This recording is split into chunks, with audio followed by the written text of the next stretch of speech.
Sobat Obis, hari ini kita ketemu di Trabas Kopi, tempatnya penikmat kopi di Kota Medan. Hari ini ketemu dengan salah satu narasumber yang sudah malam melintang di dunia organisasi, yaitu abang kita Jul Fahri Siagian.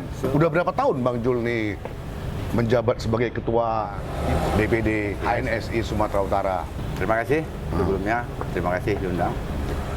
Kalau kita menjabat di DPD HNSI memang sejak 2018, tapi waktu itu masih karateker, kemudian musda di Parapat, Oktober 2020, alhamdulillah kita terpilih, dan sejak saat itu kita diunjuk menjadi Ketua DPD HNSI Provinsi Sumatera Utara.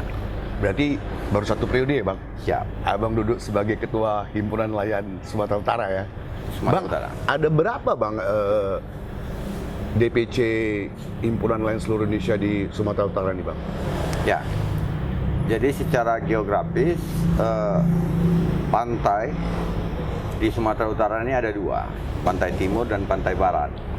Jadi kami HNSI yang didirikan sejak 1973 yang mengapresiasi kepentingan masyarakat nelayan, tentu mengambil wilayah yang ada sentra-sentra nelayannya. Sesuai dengan geografis, ada 18 kabupaten kota yang berhubungan dengan laut atau danau, sehingga kemudian DPD HNSI Sumatera Utara telah menunjuk 18 kabupaten kota. Oh, berarti 18 kabupaten kota dari 33 kabupaten kota ya Bang, di Sumatera Utara ya Bang ya? Ya. Yang terbesar tuh nelayannya di daerah mana Bang? Nelayan ini tinggal di masing-masing daerah, tersentralisasi di beberapa pelabuhan. Yang terbesar itu di Tanjung Balai Asahan. Oh, justru Tanjung Balai Asahan ya Kemudian Bang, bukan di Belawan ya Bang ya? Ya, di Belawan. Oke. Dua, kemudian Sibolga. Sibolga. Ya. Oh, kalau Nias Bang? Ada nelayannya dari ukuran kapal kena rata-rata 5 GT ke bawah, jadi nelayannya masih sedikit. Jadi tangkapan ikan Bang di Sumatera Utara ini Bang, ikan apa Bang yang paling banyak Bang? Ada beberapa kategori ya, kategori alat tangkap. Ya. Selain menangkap di dasar, juga ada di atas.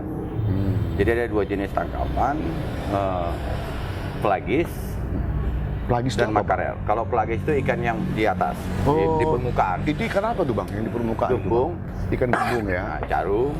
Ikan Ya, jarum. jenis itulah layang. Ya. Oh. Nah, kalau di dasar itu ada ikan kakap, Ikan kakap. ya, kerapu, ya, macam-macam. Ada dua jenis. Oh. Bang, Abang sebagai Ketua HNSI Bang, bagaimana kondisi nelayan kita di Sumatera Utara Bang saat ini Bang? Ya, seperti banyak juga orang tahu ya. Ya. Artinya nelayan kami ini memang mempunyai kehidupan di pesisir yang kemudian rata-rata mencari makan atau berusaha itu di laut, yang jarang sekali di darat. Gitu. Jadi memang nelayan kita di Sumatera Utara nih Bang, mungkin dari orang tuanya, kakeknya, orang tuanya, turun-temurun ya Bang, ya, jadi nelayan ya Bang ya? Kebanyakan seperti itu, terutama nelayan kecil. Nelayan kecil ya? Yang dimaksud nelayan kecil adalah yang di atas kapal di bawah 10 gross ton. Kalau yang di atas ini sudah nelayan pekerja namanya, banyak yang lagi dari luar daerah. Contohnya dari mana tuh Bang kalau Ya, di Sumatera Utara? dari- Kalau yang ke Belawan lah Bang, misalnya dia nelayan di Belawan nih, kan ada tuh dari luar daerah, dari mana itu Bang misalnya? Banyak Pak, dari Toba juga banyak, dari Siantar, ini banyak yang ke Belawan atau ke Tanjung Balai menjadi ABK atau anak buah kapal perikanan.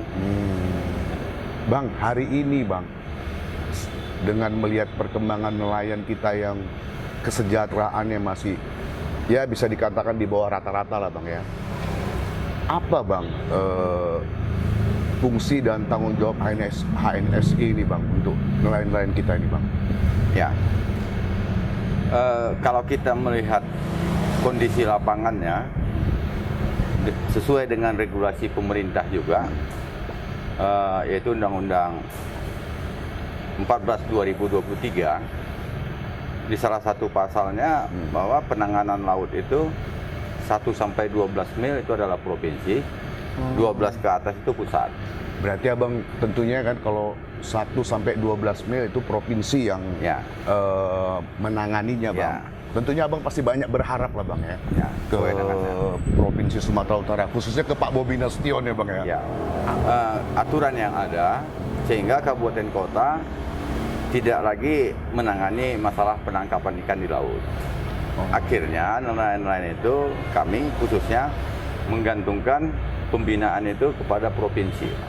Nah, sudah tentu harapan kita sangat besar ini kepada Pak Gubernur kita, Pak Bobi Apif Nasution yang sudah terpilih menjadi gubernur. Ya, harapan kami sangat besar tentunya terhadap beliau agar kondisi nelayan kita dapat mendapat perhatian lebih. Ya, perhatiannya apa kira-kira bang? Karena gini bang, saya ini kan awam nih bang di dunia nelayan. Contohnya misalnya mungkin abang minta kepada pemerintah untuk bersinergi dengan HNSI, minta penyediaan solar subsidi barangkali, atau yang lain apa sih bang? Ya. Di dunia nelayan ini bang?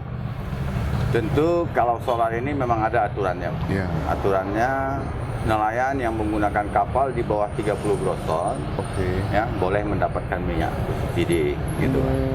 Tapi jauh lebih daripada itu, kami nelayan ini kan tidak hanya kebutuhan BBM.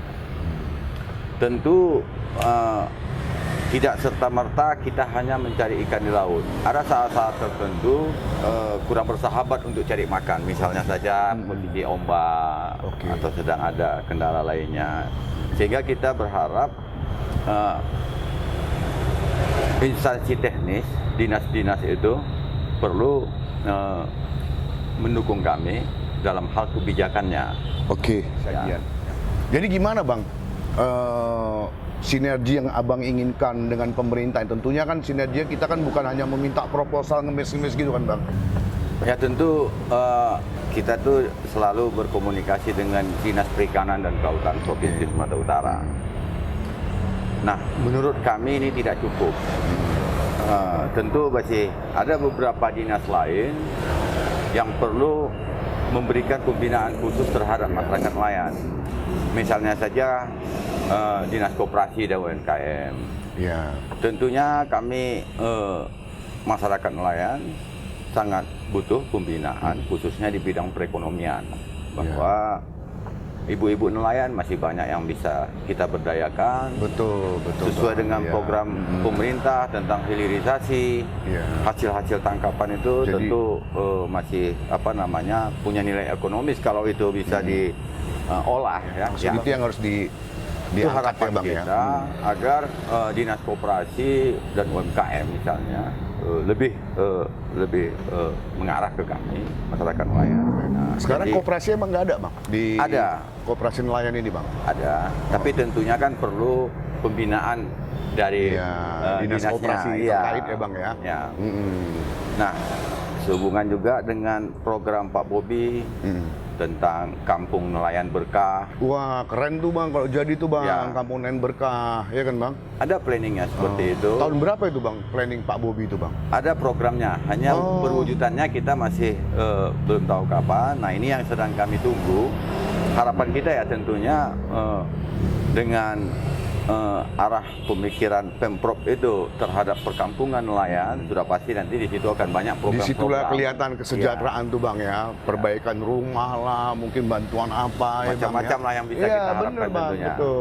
Mudah-mudahan kita didengar nih bang sama Pak Bobi Apif Nasution bang, sebagai Gubernur Sumatera Utara ya bang. Ya, jadi nelayan itu memang berharap sekali dengan Pak Bobi. Betul-betul. Nah, selain dinas koperasi, juga ada dinas lain. Misalnya dinas lingkungan hidup. Lingkungan hidup itu sangat berpengaruh karena ikan itu selalu bertelurnya di pinggir, di pantai yang punya mangrove dan lain sebagainya, atau di karang, ya, di karang-karang dasar. Tapi yang pasti mangrove-mangrove kita di pesisir pantai ini kan sudah banyak yang rusak. Itu yang harus ditanam kembali ya bang, atau dilestarikan lah bang ya. Jangan kita berharap dinas yang menaungi ini tentu kehutanan dan lingkungan hidup bisa lebih berperan untuk menjaga lingkungan. Oh, Bang Jul, saya mau ini Bang Jul. Kalau masalah keselamatan nelayan kita Bang Jul, Ya. kalau lagi pergi ke laut itu Bang Jul, itu sebatas apa Bang Jul? 12 mil itu lewat gitu kalau misalnya lewat ke laut di sebelah, negara sebelah itu gimana Bang Jul? Ya tentunya kan ada aturan-aturan terkait dengan zonanisasi. Keselamatan mereka gitu Ya. Bang, perlindungan terhadap mereka itu Bang. Ya, harapannya kan kapal-kapal ikan di bawah 10 gross ton itu menangkap ikan di bawah 4 mil. Ya. 11 sampai 30 itu nangkapnya di 4 sampai 12 mil atau zona 2. Kemudian di atas 30 gross ton di atas 12 mil. Walaupun ada kebijakan baru boleh menangkap di luar zona itu. Misalnya di bawah 30 gross ton boleh nangkap di atas 12 mil, tapi harus mendapat izin dari kementerian. Kementerian apa tuh Bang? Kementerian Kelautan. Oh, Kementerian Kelautan dan Ya, Perikanan ya. ya, Oh. tentunya. Ada izin tersendiri tuh ya Bang ya? Ya, namanya izin penangkapan ikan atau CP. Oke, izin penangkapan ikan atau CP lewat 12 mil ya Bang ya? Ya, dari mulai semua itu wajib memiliki. Oke. Yang kecil itu dipermudah hanya dengan BKPNK dengan itu sudah bisa melaksanakan operasional ke laut. Sahabat Obis, makin menarik aja bincang-bincang kita dengan Bang Jul Fahri Siagian sebagai Ketua DPD Himpunan Nelayan Sumatera Utara. Makin menarik bincang-bincang kita hari ini dengan Bang Jul Fahri Siagian. Bang Jul, tentunya Abang kan pengen nelayan-nelayan yang Abang naungi sekarang itu punya kesejahteraan yang baik. Itu kira-kira apa aja sih Bang? Saya dengar Abang pengen ada asuransi lah untuk nelayan ini kalau mereka kecelakaan di laut. Itu gimana sih Bang? Ya, tentu kalau kita bicara apa yang kami harapkan sesuai dengan aturan. Ya. Artinya ada Undang-Undang Perlindungan Nelayan Nomor 7 2016. Di sana sudah banyak sih mengadopsi. Tentu salah satunya adalah asuransi jaminan sosial ya. Iya. Di mana yang kita tahu di bawah 10 gross ton itu pemerintah Provinsi Sumatera Utara telah menganggarkan asuransi yang dulunya diprogramkan 10.000 nelayan setiap tahunnya. 10.000 ya Bang? Ya, tapi tahun kemarin hanya 6.000. Itu apa Bang? Jam sostek atau BPJS Tenaga Kerja. BPJS Tenaga Kerja ya Bang? Kalau Ya. BPJS Kesehatan Bang, nggak Abang ini juga nggak Abang usulkan? Kalau BPJS Kesehatan, masyarakat itu sudah tercover di kabupaten kota masing-masing. Oke, Nah, itu kan sudah ada, berarti programnya. yang dibutuhkan oleh nelayan sekarang BPJS Tenaga kerja ya Bang ya. Iya. Nah, itulah yang menjadi harapan kami agar kalau bisa jumlah itu ditambah lagi. Kenapa? Karena dari data statistik kita nelayan yang ada di Sumatera Utara ini ada 150 jiwa, 150.000 jiwa. Luar biasa ya Bang. Tentunya 10.000 ini kan masih kurang 150.000 jiwa dari di berbagai kategori 18 kabupaten kota. kabupaten kota, 18 Ya. DPC ya Bang. Ya. Nah tentu jumlah ini memang ada yang di atas 30 gross ton, tapi tidak banyak. Tapi kalau kita hitung-hitung 10.000 itu kita harus bersyukur, Iya. Bang, ya. Tapi ya harapan kami itu kalau bisa itu ditambah. Minimal tuh kok Bang, kalau 150.000 jumlah nelayan kita Bang, 20% lah Bang, Ya. 30.000 ya Bang. Ya. Kalau itu bisa tercapai luar biasa ya Bang. Ya berganti setiap tahun di ini. iya. Laut ini kan ekstrim nih Pak. Iya betul. Ya, betul. kalau di darat ini kita lebih safety. Iya. Ya, kalau di laut kan banyak hal yang tak terduga. Nah, itu yang pertama tentang perlindungan nelayan. Mungkin yang kedua, bagaimana cara meningkatkan perekonomian masyarakat nelayan itu. Ya itu Bang ya. Sehingga perlu ada pengetahuan, misalnya saja manajemen keuangan, Betul. ya agar masyarakat itu Ada bisa pelatihan mengatur. ya Bang ya. Ya kemudian tentang perumahan nelayan, ya tentunya kalau ada program-program yang mengarah ke sertifikat nelayan dan lain sebagainya, ini sangat diperlukan Pak. Kemudian yang tambahan lagi adalah pendidikan. Ya. Pendidikan nelayan ini penting karena seperti pembahasan kita sebelumnya, nelayan ini banyak yang turun-temurun. Betul, Sehingga betul, Bang. kalau misalnya sudah mempunyai pendidikan yang lumayan tinggi, mungkin bisa profesinya berbeda, tidak harus menjadi nelayan. Tapi kan di seputaran kampung lain udah ada sekolah ya Bang ya? SD, SMP, SMA udah ada lah Bang. Ya, Seputaran nelayan kita tinggal ya. ya, artinya nelayan itu mungkin sekolah, tapi kadang SMP sudah, atau kadang SMA sudah berhenti, ya kan? Nah, jadi harapan kita bisa sampai sarjana, gitu anak-anak nelayan betul. itu, sehingga bisa merubah pola pikir yang ada di kawasan lingkungan masyarakat nelayan. Itu harapan kita. Untuk perbaikan ekosistem perikanan, Abang udah puas sekarang ini Bang? Ya tentunya tadi kita minta Dinas Lingkungan Hidup itu agar lebih berperan terhadap lingkungan. Ya kita tahu bersama lah bahwa sampah masih dibuang ke betul, Bang. sungai. Aduh, Ini sedih kan banget menjadi tuh, ya, Iya prihatin kita, betul-betul Pak, ya. prihatin. Nah, Sampah plastik ada- terutama ya Bang ya? Ada beberapa perusahaan yang membuang limbahnya ke aliran sungai.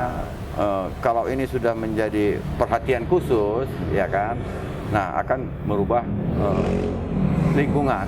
Ini Bang, ini kan Pak Bobi Afif Nasution sudah terpilih sebagai Gubernur Sumatera Utara. Ya, Periode pertama ya Bang? ya. Dan tentunya Abang pasti punya harapan-harapan untuk Pak Bobi Afif Nasution sebagai Gubernur terpilih di Sumatera Utara. Boleh Abang sampaikan Bang, kira-kira apa yang mau Abang sampaikan masalah nelayan kita nih Bang? Mana tahu besok ditindaklanjuti kan Bang?